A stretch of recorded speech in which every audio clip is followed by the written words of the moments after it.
Bueno, como sabemos, nosotros tenemos un aproximado de 60-70% de agua corporal, pero esto varía a lo largo de la vida.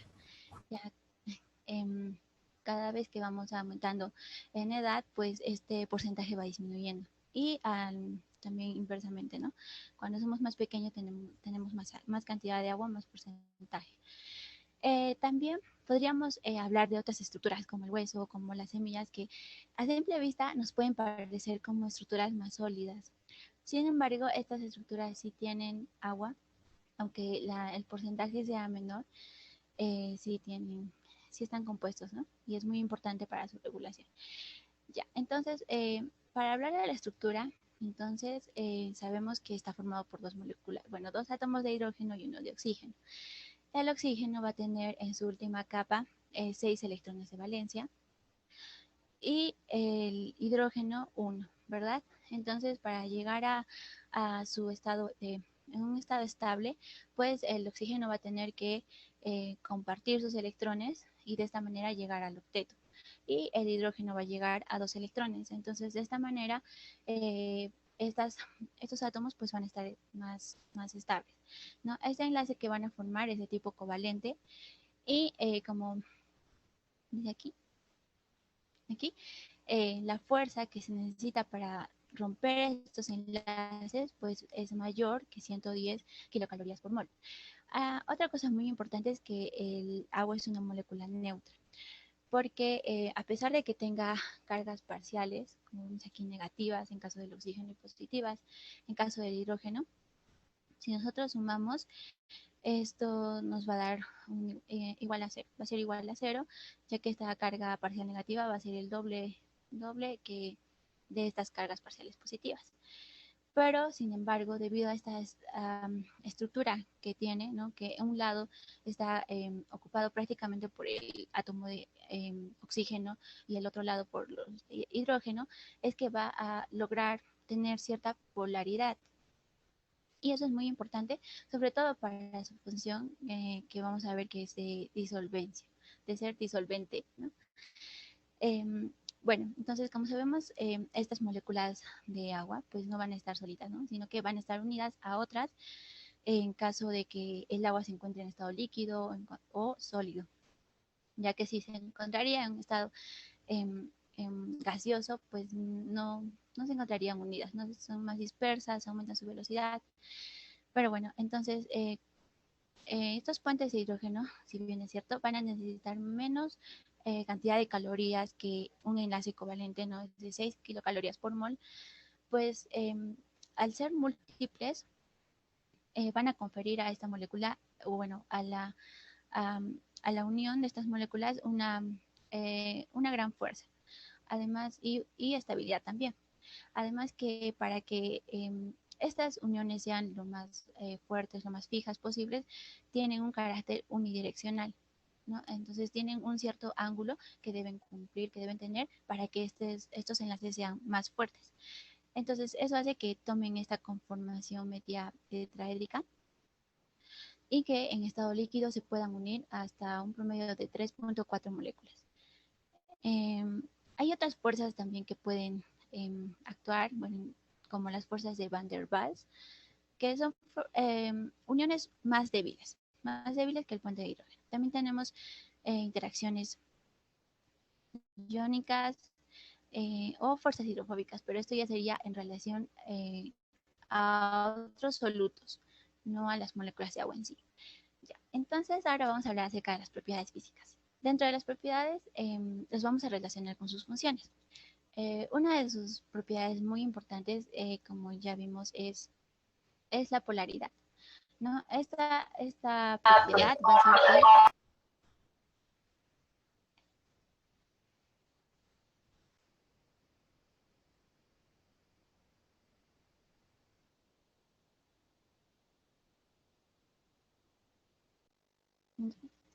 entonces, esta propiedad va a hacer que sea un disolvente universal, como ya habíamos visto,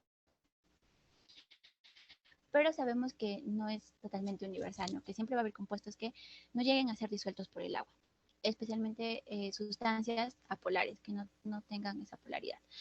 pero también hay sustancias que van a tener una parte apolar y otra parte polar. A esas moléculas se les llama anfipáticas, ¿verdad? Em, Otra de sus propiedades es que tienen un punto de fusión y ebullición elevado, también un calor específico elevado. Y esto va a permitir que el agua pueda cumplir la función termorreguladora.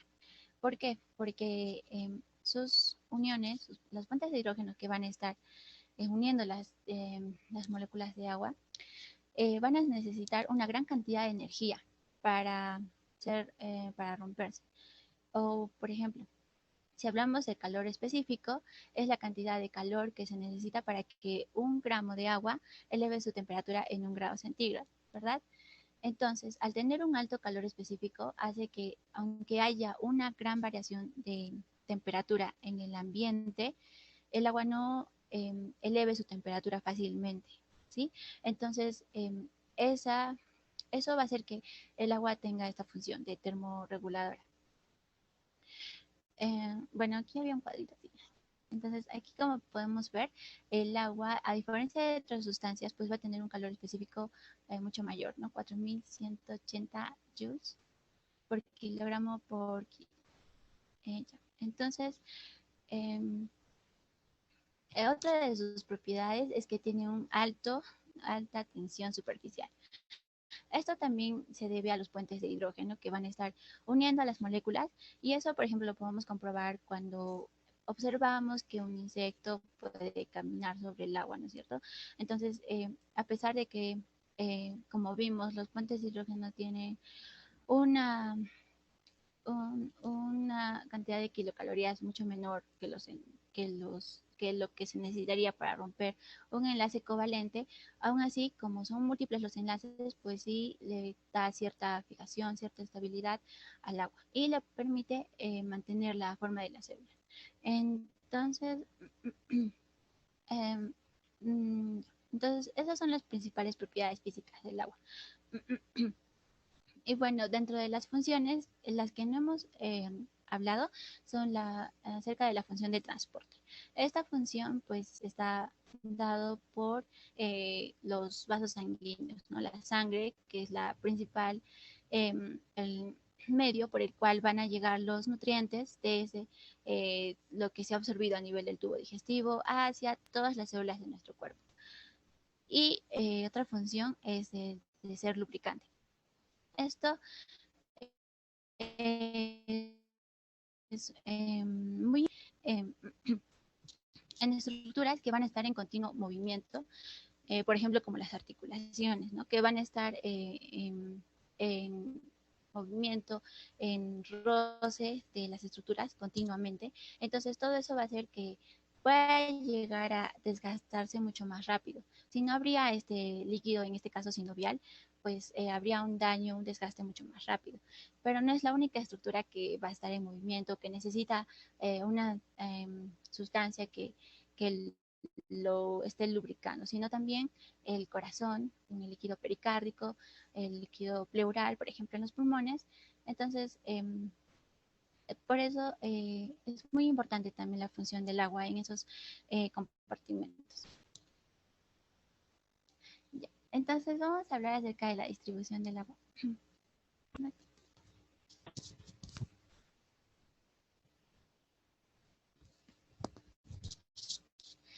Ya. Entonces, como habíamos dicho al inicio, normalmente el 60% de nuestro peso corporal es agua. Pero esto puede variar. Porque por uno de los factores por los que puede variar puede ser el sexo, por ejemplo. Entonces, en los varones generalmente sí es de 60 a 70%, pero en las mujeres es menos la cantidad de agua. Algunas bibliografías mencionan 50%.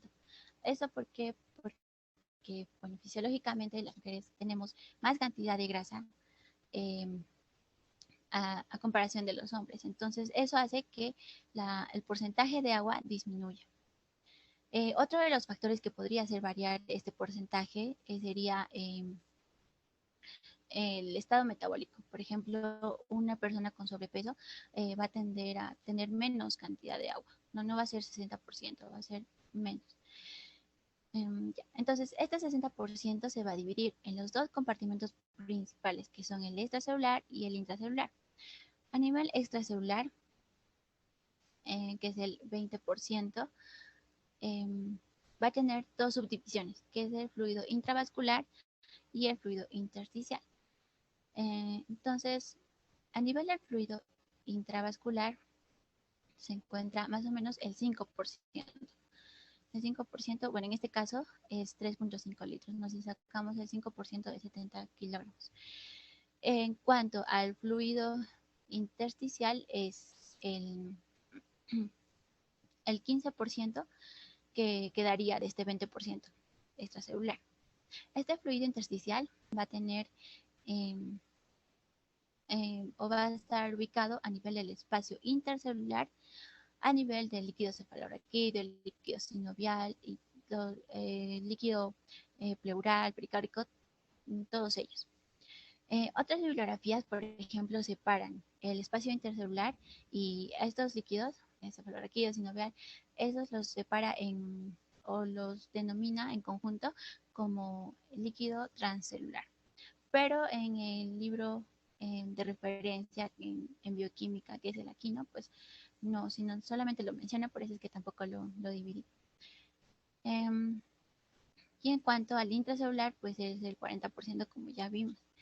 Ahora, yo sé que ustedes saben su peso corporal. A ver, me gustaría mucho que saquen la cantidad de sangre que deberían tener. Voy a leer sus comentarios.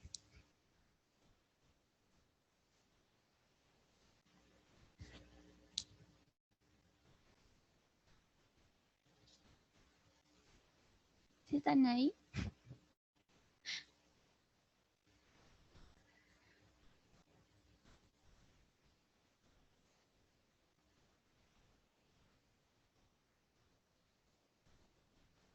¿O ya se durmieron?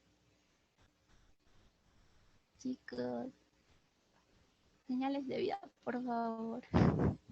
Pero solamente quiero que pongan su peso y cuánto sería su volumen sanguíneo, ¿sí?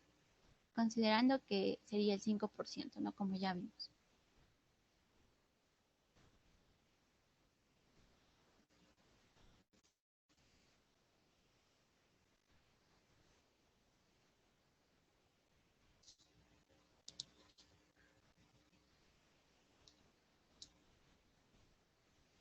Chicos, ¿están ahí? Así no, Ronaldo, ayúdame. A ver tú.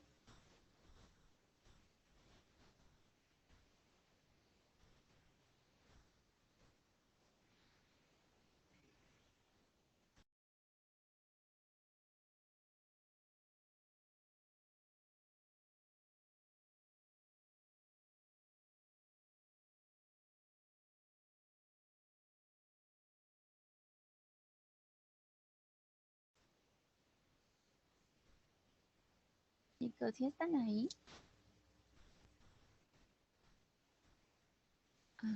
Ya. Voy a preguntar a cualquier persona. A ver, número 7.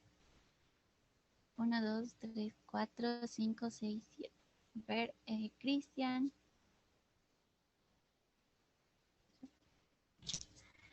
Cristian, ¿estás ahí? ¿Has podido sacar cuánto sería tu volumen sanguíneo?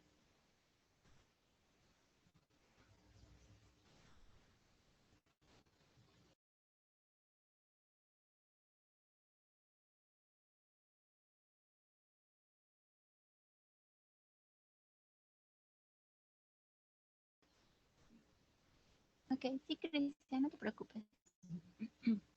Entonces estábamos diciendo que la cantidad de peso, bueno, de agua con respecto al peso corporal es del 60%. De esos, el 20% es extracelular y del 20% esto se divide en 5% en el fluido intravascular y el fluido intersticial es el 15%. Es decir, el 5% de tu peso corporal es el fluido intravascular. ¿Sí? Entonces, lo único que tienes que sacar es el 5% de tu peso.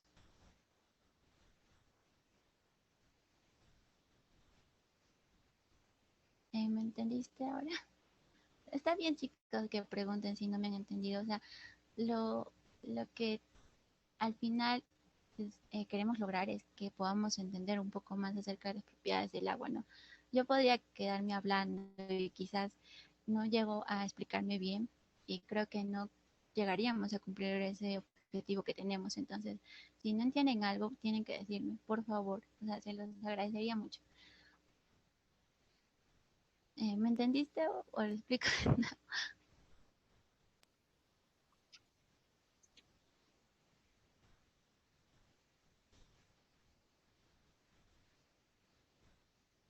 Sí, ya muy bien. 3.5. Ya. O sea, pesas aproximadamente 70 kilos también. ¿Sí, no? A ver, ¿alguien más?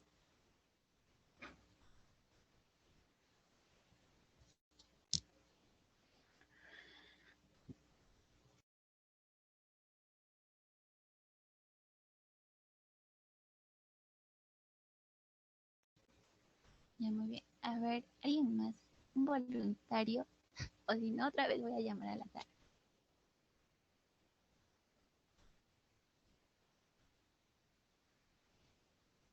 Ya, muy bien. Gracias, Yomeni.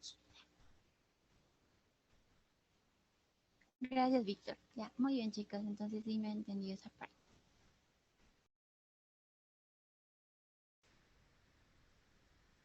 Entonces vamos a continuar. Ahora sí. Bueno, entonces ya hemos visto los diferentes compartimentos que tenemos. Otra cosa muy importante es saber qué tenemos en esos compartimentos. Ya sabemos que tenemos agua, pero qué solutos son los más importantes. ¿Por qué? Porque a la larga, o bueno, ahorita vamos a hablar también de presiones y en eso está muy implicado, o tiene mucho que ver los solutos que haya. Entonces, tenemos dos compartimentos principales, ¿no es cierto? El intra y el extracelular. Ahora, a nivel del extracelular, pues lo hemos dividido en plasma y líquido intersticial. Si se dan cuenta aquí, no hay muchas variaciones, no hay muchos cambios con respecto a las concentraciones de los cationes y los aniones.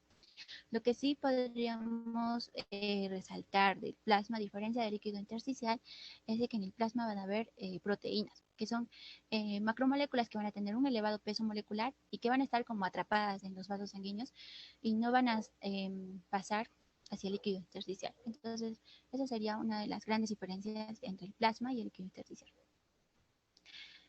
Pero en general, lo que se toma, los valores que se toman cuando hablamos del líquido extracelular son el plasma, son los del plasma. Y que tenemos que saber diferenciar de los de intracelular, por ejemplo. Yo sé que ustedes ya lo saben, pero vamos a repetirlo una vez más, que el sodio es el principal anión extracelular, ¿no? Aquí lo vemos, 142 mil equivalentes por litro. En cambio, a nivel intracelular, el principal cation pues, es el potasio. Pero también tienen que saber los valores de potasio a nivel del plasma, ¿sí? 4.2, 3.5 a 4.5 es el intervalo en donde están los valores normales, ¿sí?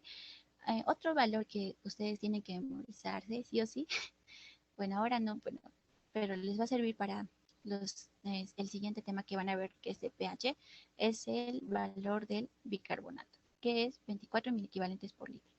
Este valor es muy, muy importante. Otro de los valores que tenemos que saber también es el nivel de glucosa, que en este caso el nivel del plasma es de 90. Bueno, puede variar hasta 110 generalmente. Y sí, es muy importante. Ya, entonces bueno, este diagrama solo nos sirve para darnos más cuenta, mejor de los cationes y de los aniones, ¿no? A nivel extracelular y a nivel intracelular, ¿sí?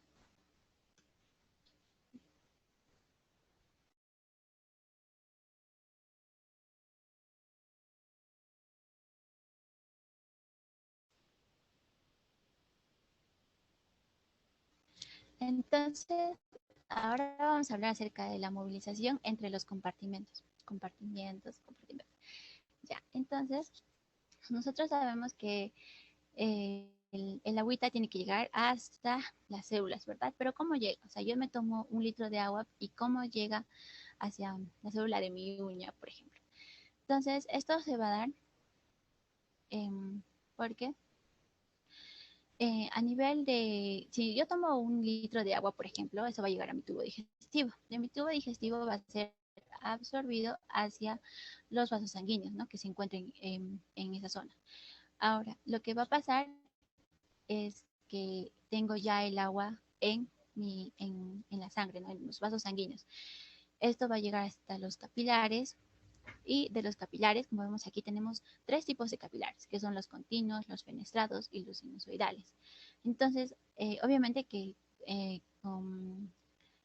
en caso de los capilares sinusoidales, pues va a haber un mayor paso de sustancias y de agua, ¿verdad? A diferencia de los capilares continuos. Pero generalmente el agua va a pasar estas capitas, tanto el endotelio como la membrana basal, por difusión. Bueno, entonces si ya pasó, ya está a nivel del fluido intersticial. ¿Qué es lo que pasa? Cuando ya se encuentra en esta área, en este compartimento, pues va a pasar a la célula por medio de ósmosis, ¿verdad? Ósmosis, que es el paso del agua una, por una membrana permeable o semipermeable. Y esto va a pasar desde el lugar donde haya mayor actividad libre del agua, es decir, hay más cantidad de agua que no está unida a un soluto, como vemos aquí, ¿no es cierto? Hacia un lugar donde haya menor actividad libre del agua.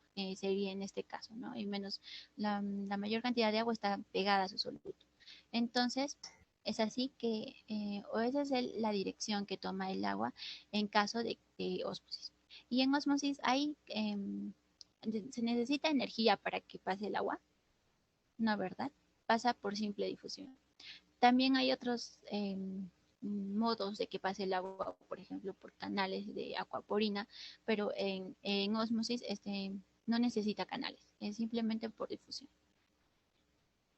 Ya. Entonces vamos a hablar acerca de las presiones, la presión osmótica, la presión oncótica y la presión hidrostática. ¿Cuál es la diferencia? ¿Qué significan? La presión osmótica eh, va a ser definida como la presión que ejercen los solutos eh, en, en un compartimento hacia el otro compartimento, ¿no? La presión que ejercen estos solutos. Eh, entonces, en este caso se plantean dos situaciones. Puede ser que estos solutos sean difusibles o que no sean difusibles, es decir, que la membrana que está separando estos dos compartimentos pues sea permeable a este soluto o que no los sea, de que sea permeable, pues entonces va a pasar el soluto. Va a pasar el soluto tratando de que las concentraciones sean iguales, va a pasar agua quizás, pero al final van a llegar a una concentración, ¿no?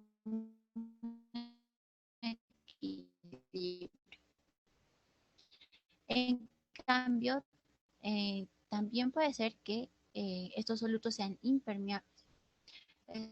No pasa, ¿no? Lo único que le quedaría sería que el agua difunda hacia ese lado donde hay mayor cantidad de solutos para llegar también a un equilibrio. Ahora, la presión corta es la presión que ejercen los solutos también, pero en este caso nos referimos únicamente a solutos que no son difusibles o que en este caso sí está tratando de llegar a un equilibrio. Y por eso es que el máximo o el mejor representante de la presión cortica es estas son opuestas. Y bueno, esto lo van a ver más adelante en hidrostática, en fisiología. Y bueno, entonces es necesario recordar eso. ¿Sí? Otro de los términos que quizás nos es la osmolaridad y la tonicidad. La osmolaridad cantidad de solutos, no con el tamaño de una molécula, no, no porque sea más grande va a ser más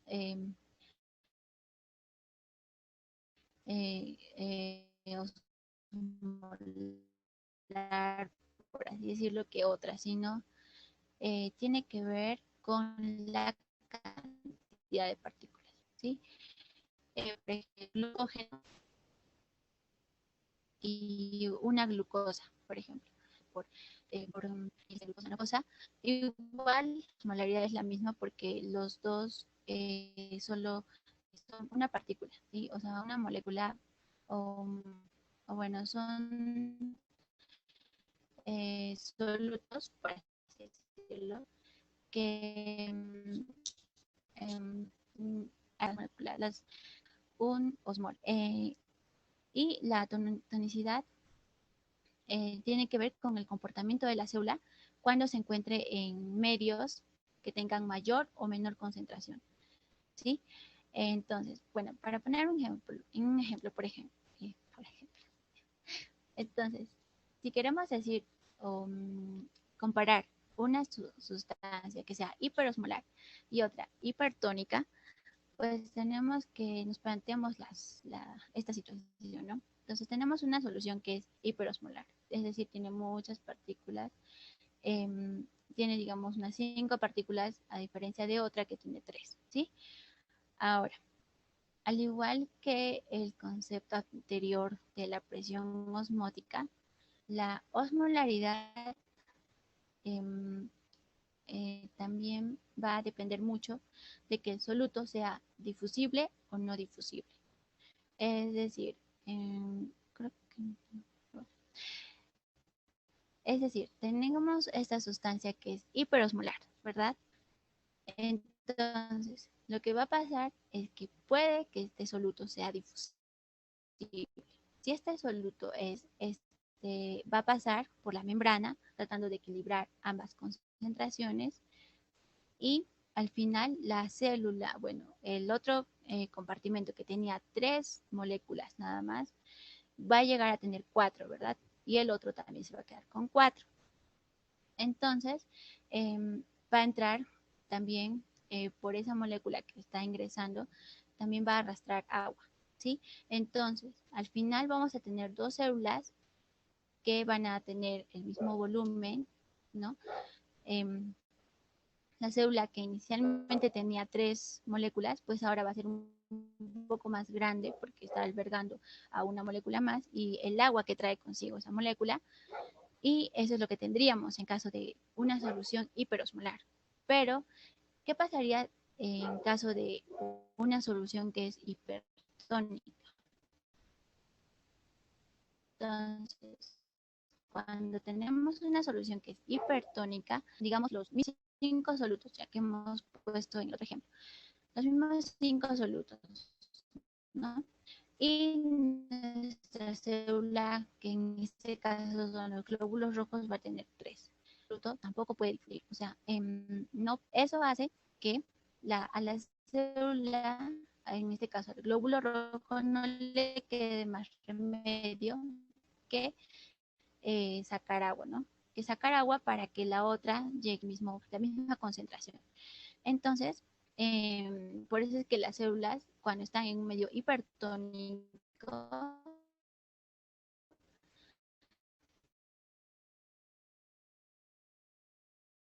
pues van a estar así, frenadas, ¿sí? Como arrugadas, así. Entonces, tiene que ver con una solución, pero depende mucho de o si no es posible. En el ejemplo que pusimos, dijimos que la solución tenía 5 partículas, ¿verdad? Y la otra tenía 3. Y en ese caso dijimos que la solución era difusible, ¿verdad? Bueno, que los solutos eran difusibles. Pero en caso de que no sean difusibles, pues se va a comportar igual que un líquido hipertónico, ¿verdad? Entonces, la única diferencia que el concepto de hiperosmolaridad hipertonicidad es que el comportamiento de una sustancia hiperosmolar va a depender mucho del grado de si el soluto es hipertonicidad, ya estamos afirmando que el soluto no es permeable, ¿sí? Que el soluto no es permeable, entonces variedad amplia y abarcaría al concepto de hipertonicidad, ¿sí? No sé si me deja de entender, por favor. Díganmelo ahora para volverlo a explicar, porque es muy importante que me haya entendido. Si tienen preguntas, por favor, háganlas. No, no, que no les dé pena, en serio. Espérate. ¿Sí me escuchan, verdad? Ay,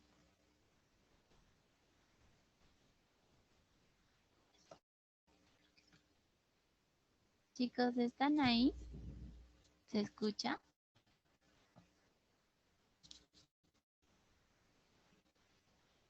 Sí, ya, gracias. Sí han entendido, ¿verdad? Por favor, díganmelo porque... Gracias, chicos.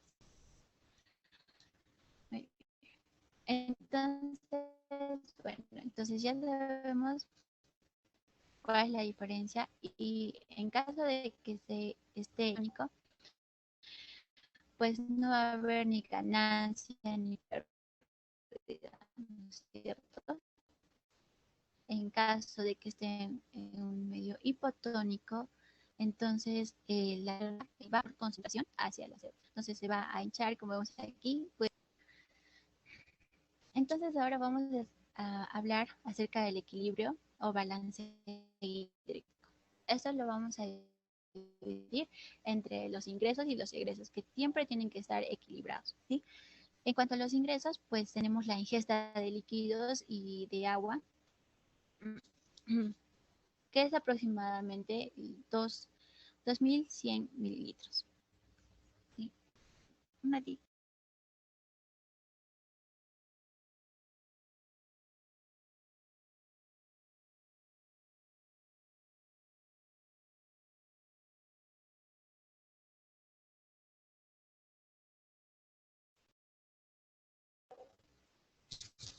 ya, ya. Entonces, la ingesta de agua más o menos es alrededor de, como dijimos, 2.100 mililitros.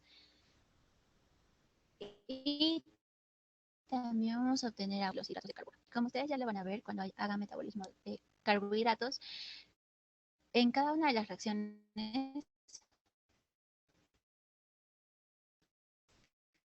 eh, se gana, no se desprende una molécula de agua. Entonces, esa es otra manera por el cual obtenemos agua. ¿Qué se da?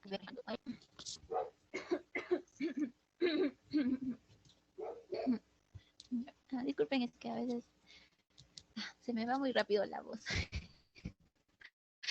Ya, entonces, ya, a través de la piel, por ejemplo, esto depende mucho de la temperatura.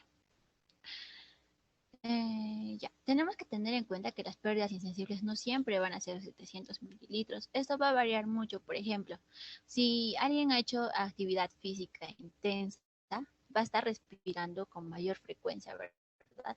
Sensibles por vías respiratorias aumentan, ¿sí?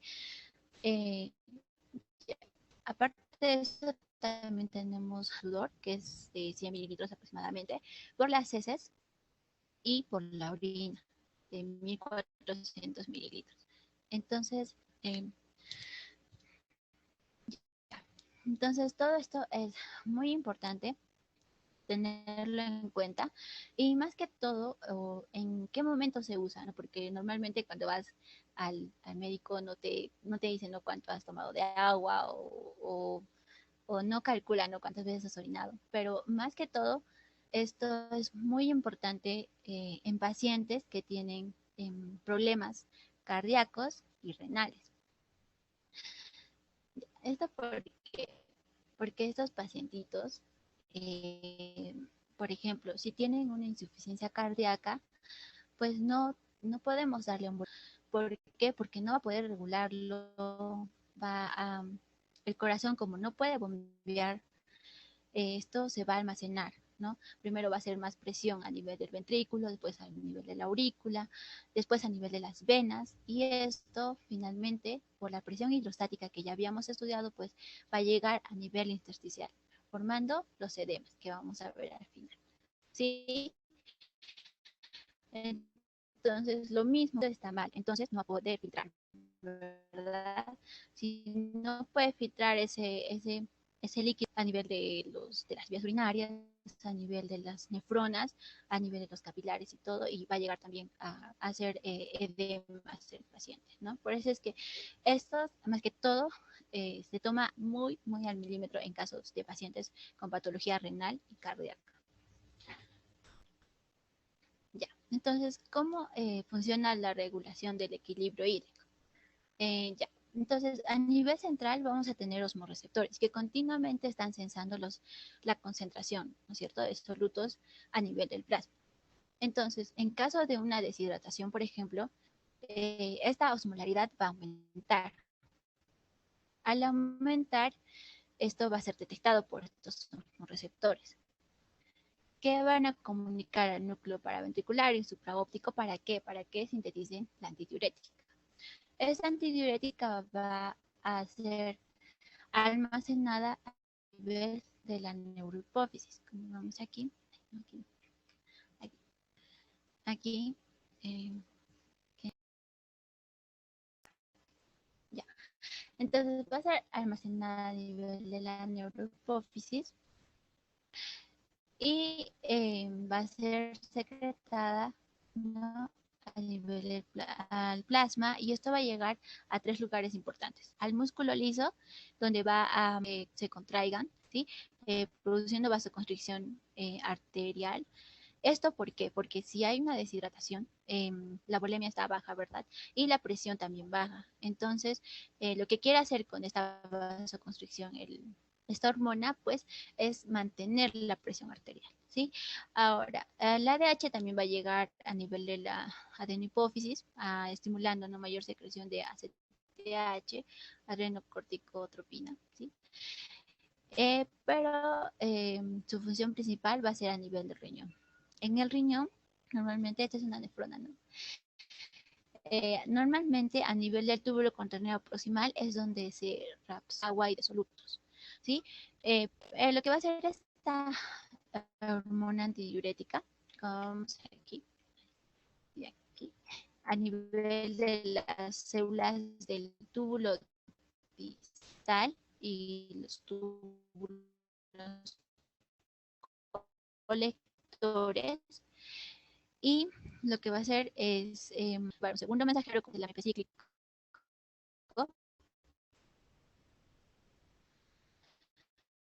va a llegar vesículas que tengan las acuaporinas, va a hacer que estas ¿no?, en la membrana apical, y que mediante estas acuaporinas pues pueda reabsorberse en la mayor cantidad de agua posible, disminuya, sea más concentrada. Entonces, eso es lo que va a ser antidiurética a nivel de túbulo distal y túbulos colectores. Importante a nivel renal, del riñón, es la renina. La renina también va a ser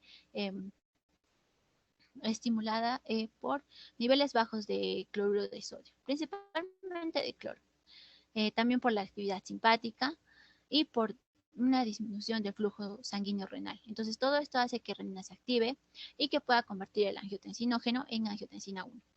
Angiotensina 1, mediante la ECA, enzima convertidora de angiotensina, pues se va a convertir en angiotensina 2. Y esta es la que tiene una gran cantidad de funciones. Por ejemplo, va a aumentar la actividad simpática. Eso también va también a nivel de las glándulas suprarrenales, va a estimular la secreción de aldosterona, ¿no?, que, como sabemos, reabsorbe sodio y elimina potasio, porque al reabsorber sodio, pues va a las moléculas de agua. También a nivel arteriolar va a incrementar, bueno, va a estimular la vasoconstricción para que incremente la presión sanguínea, y a nivel de la glándula hipofisiaria, pues va a estimular a la secreción de ADH, ¿sí? Ya. Entonces vimos un poco acerca de cómo se regularía en caso de que haya una deshidratación. Pero ¿qué pasa eh, cuando se acumula el agua? ¿No? Como dijimos, esto más que todo se va a presentar en pacientes con problemas renales y problemas cardíacos. Entonces, esta acumulación de agua puede ser a nivel del compartimento intracelular o extracelular. A nivel del compartimento intracelular, entonces tenemos que...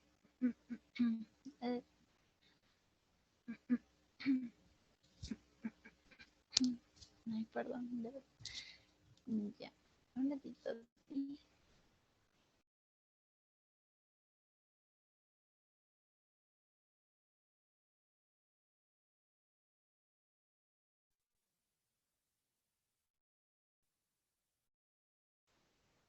Ya. Entonces, a nivel intracelular, tenemos una causa del edema intracelular, es la hiponatremia. ¿Esto por qué puede ser la antidiurética que habíamos visto antes, que se encarga de reabsorber, ¿no? Mediante las coperinas 2 de reabsorber la mayor cantidad de agua, se empieza a secretar de manera inadecuada. Esto hace que los niveles de sodio disminuyan. ¿Y qué va a hacer? Entonces, imagínate que alrededor de esta celulita hay los solutos de sodio y agua. Entonces, la concentración va a ser menor porque hay una hiponatremia. Entonces, la concentración de sodio está disminuida. Entonces, ¿qué va a hacer el agüita que está alrededor? Pues va a ingresar a la célula, ¿verdad? Eso también se puede dar en casos de vómitos, en casos de diarreas, también podemos tener problemas de hiponatremia. Ahora, imagínate que esto suceda a nivel cerebral. Eso es un poco más peligroso, ¿no? Es mucho más peligroso. El paciente va a tener síntomas neurológicos como convulsiones, dolores, cefalea, eh, náuseas, todo ello. Entonces, es una complicación muy frecuente de la hiponatremia, el edema cerebral. Ahora, también la inflamación puede hacer que esto suceda. Esto debido a que en procesos inflamatorios las membranas son más permeables, ¿sí? Porque tienen que sintetizar diferentes sustancias como citocinas, anticuerpos, todo ello, ¿no? Entonces, esto también puede producir un edema. También la nutrición inadecuada. ¿Esto por qué? Porque a nivel de la célula, como sabemos, hay diferentes transportadores a nivel de la membrana celular que dependen de energía. Si hay una nutrición inadecuada, esta energía no va a ser suficiente, no va a ser eh, capaz, ¿no? De mantener todos estos procesos. Y lo que va a pasar es que los solutos que deberían ser expulsados ya no salgan de la célula. Y lo mismo, si hay más solutos dentro de la célula, pues el agua ingresa fácilmente, ¿no? Tratando de controlar, bueno, de equilibrar esa concentración. También tenemos el edema a nivel extracelular. Esto porque puede ser dado, por ejemplo, una fuga normal del plasma. Esto podría ser por un daño también. ¿Qué puede pasar en un caso de hiponatremia? Hemos dicho que las proteínas son las principales eh, en cuanto a regular o mantener la presión oncótica, ¿verdad? Entonces, al haber una disminución de las proteínas, entonces la presión hidrostática a la presión oncótica. Entonces, eso hace que haya una fuga de los vasos sanguíneos, ¿no? Hacia el espacio intersticial de agua. ¿Y por qué podría disminuir las proteínas? Un caso muy eh, que podría explicar esto son la disminución de la síntesis de proteínas. Y esto podría ser dado en un caso de desnutrición, por ejemplo, ¿no? Ya. También la insuficiencia linfática. Entonces, a nivel de los capilares, el agua logra salir, ¿verdad? A nivel al espacio intracelular por las presiones, pero no logra regresar totalmente al vaso sanguíneo. Lo que ayuda en estos casos son los vasos linfáticos, ¿no? Que llegan a llevar todo el volumen residual que hay en el espacio intersticial y lo regresan a nivel de la circulación, ¿no? Entonces, por ejemplo, puede ser en caso de cáncer, que llega a comprometer un ganglio, ¿no? Que ha hecho metástasis, por ejemplo, entonces ese ganglio linfático ya no drena, ¿no? Lo que debería drenar. También en casos de infecciones como las filarias, esto hace que todo el líquido que debería ser drenado, pues ya no se dé. Entonces, como vemos aquí, esto en estos casos se ve así como en esta imagen, más grotescamente, por así decirlo, que un, un aumento del volumen en comparación de la otra extremidad, ¿verdad? Y en caso de filtración capilar excesiva, que es muy parecido a la fuga normal del plasma. Un signo muy importante para medir o para evaluar el edema es el signo de la fovea. Esto, pierna, la parte anterior, porque tenemos un huesito llamado tibia, ¿verdad? Que está muy pegado a la piel. Entonces, eh, normalmente aquí no debe haber, no hay piel redundante en esta zona, ¿verdad? Entonces, por eso es que nos permite tomar más fácilmente pues, este signo. Lo que se hace es, como vemos en la imagen, tratar de poner presión en esa zona y ver cuánto llega a hundirse y cuánto la profundidad y cuánto se demora también en regresar, ¿no? A su estado normal. Eh, También es muy importante, ¿no? Para evaluar esta acumulación de líquido a nivel extracelular. Ya. Entonces, creo que hasta ahí es agua. Y bueno, como habrán visto, estamos revisando artículos en cada exposición. Y bueno, el que eh, vamos a revisar ahora es acerca del efecto del incremento de agua en mujeres y extraordinarios más contexto que la masculina. Diferentes microorganismos llegan a colonizar más rápidamente. ¿Sí? Ahora, lo que se evalúa en este estudio, pues si este incremento en el consumo de agua hace que disminuya las recurrencias de ITU o no, ¿sí? Entonces, lo que se hace, como vemos, bueno, no se ve aquí, ¿sí?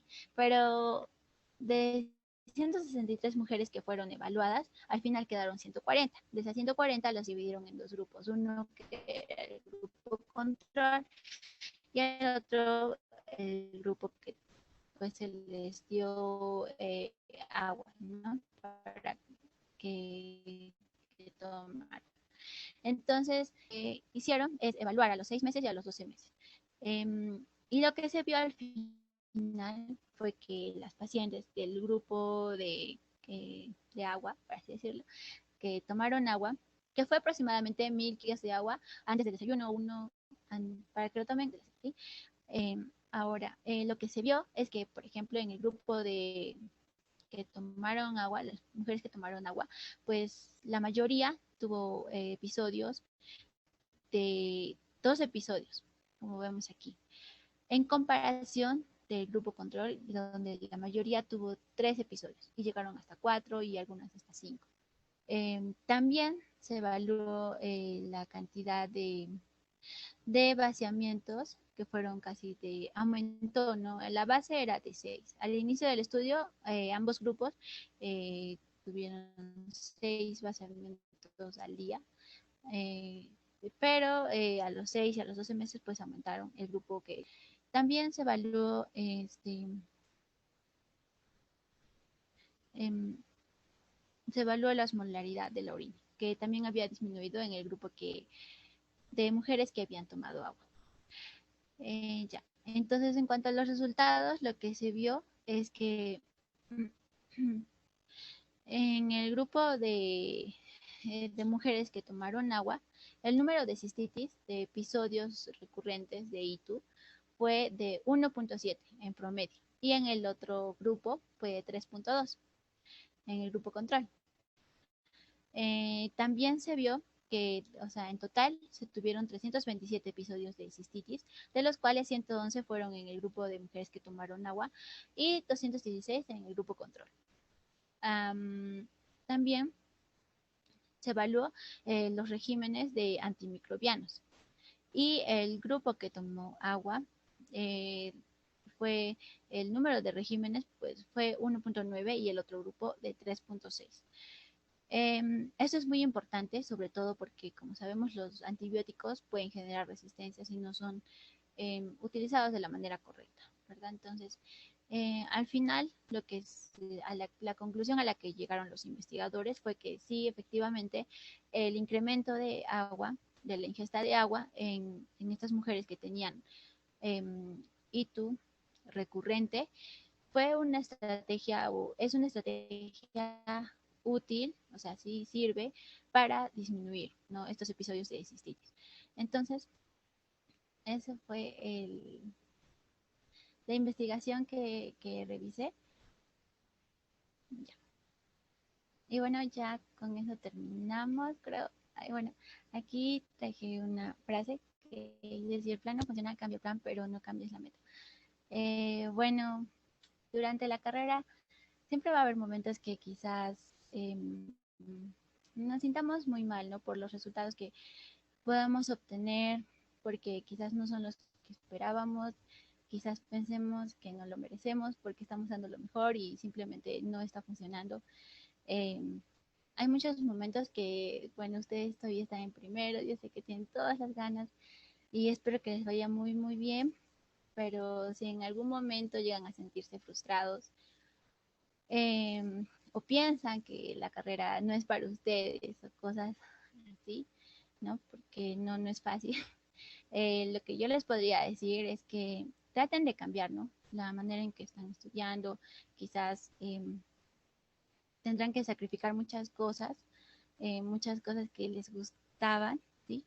Por un tiempo, porque se acercan los exámenes, porque tienen exposiciones, todo eso, pero no se desanimen, ¿sí? Cambien el plan, cambien la forma en que están estudiando, traten de buscar métodos de estudio. Sí, les recomiendo mucho que ahora que tienen tiempo, todavía no han empezado clases, busquen, ¿no?, métodos de estudio, como no ser procrastinador, porque yo sí confieso que sí he sido procrastinador en muchos aspectos, pero ustedes todavía están a tiempo, entonces pueden buscar técnicas, no sé, métodos que les ayuden. Por eso les digo, cambien el plan, pero no cambien la meta, ¿sí? Ustedes ya han ingresado eh, y creo que si tienen pasión de verdad, si tienen muchas ganas, pues al final lo van a lograr. Pase lo que pase, estoy segura que lo van a lograr. Y bueno, eso sería todo por el día de hoy. Perdónenme, de verdad, mi garganta ha estado un poco mal hoy día, entonces he estado un poco interrumpiendo la ponencia. Perdónenme de verdad. Pero bueno, espero que hayan entendido un poquito más acerca de esto y si no han entendido algo, ese es el momento para que me lo digan, ¿sí? No he entendido tal cosa, pueden levantar la mano si desean activar sus micrófonos, si desean pueden escribirlo simplemente por aquí, decirme que no han entendido algo. Normal, les puedo ayudar en lo que pueda. Entonces voy a esperar unos 3, no, mucho creo. Voy a contar hasta 10 y si nadie dice nada, entonces daré por entendido que han entendido al menos lo que he explicado para terminar la ponencia de hoy. Ah, algo que no les he dicho con respecto al volumen de sangre, sí, ¿verdad? Creo que venía una pregunta en su quiz, ¿no es cierto? Sí, ya. Me acuerdo que eh, venía una pregunta relacionada al volumen plasmático. Y bueno, entonces ya sabemos cómo calcular el volumen plasmático, pero lo que sí les podría decir que, por ejemplo, para donar sangre, te piden que tengas un peso mayor a 50 kilos. Esto porque si tuvieras 50 kilos, ¿cuánto sería tu volumen plasmático? Unos 2.5 litros, ¿verdad? Entonces, normalmente en cada donación, lo que te extraen de sangre es 500 mililitros. Entonces, imagínate tener 2.5 litros y que te extraigan 500 mililitros. Es casi la quinta parte, ¿verdad? Entonces, esa es una de las razones por las cuales se restringe también el peso en cuanto a la donación. Claro que también es que te vas a quedar con 2 litros, ¿no? O sea, si te extraen 500, te vas a quedar con 2 litros. Quizás en ese momento, por unos pocos segundos, sí, pero el líquido que está a nivel intracelular y el otro compartimento extracelular intersticial, pues van a ayudar de alguna manera a que ese volumen no esté tan disminuido, ¿sí? Entonces van a tratar de regular por las presiones hidrostáticas a nivel intersticial, pues que haya o pase el líquido del intersticio a los vasos sanguíneos, ¿no? Entonces, de esta manera, tratar de regular de alguna manera, de alguna forma, ¿no? Esta pérdida que ha habido. Claro que va a estar más diluido el hematocrito, pero es una manera que el cuerpo va a actuar, ¿sí? Ya. Entonces, creo que ya pasaron 2 minutos y no ha habido preguntas.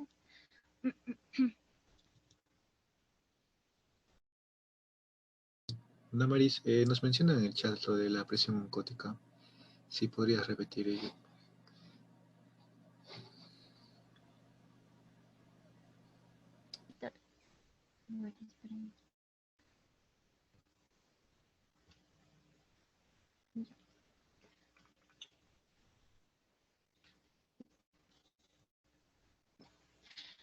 La presión oncótica es la presión que ejercen los solutos eh, que no son difusibles, y en este caso, por eso es que un ejemplo de la presión oncótica o el ejemplo principal son las proteínas, ¿sí? Estos son solutos que no van a poder pasar por el endotelio, por la membrana basal.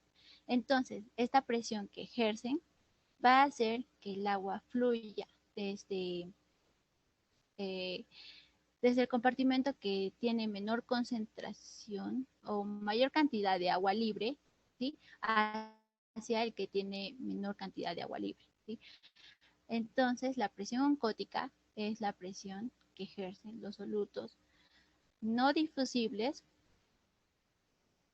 y que hace que el agua vaya en dirección de un lugar donde hay mayor actividad libre de agua hacia un lugar donde haya menor actividad libre del agua. ¿Me deja entender ahora?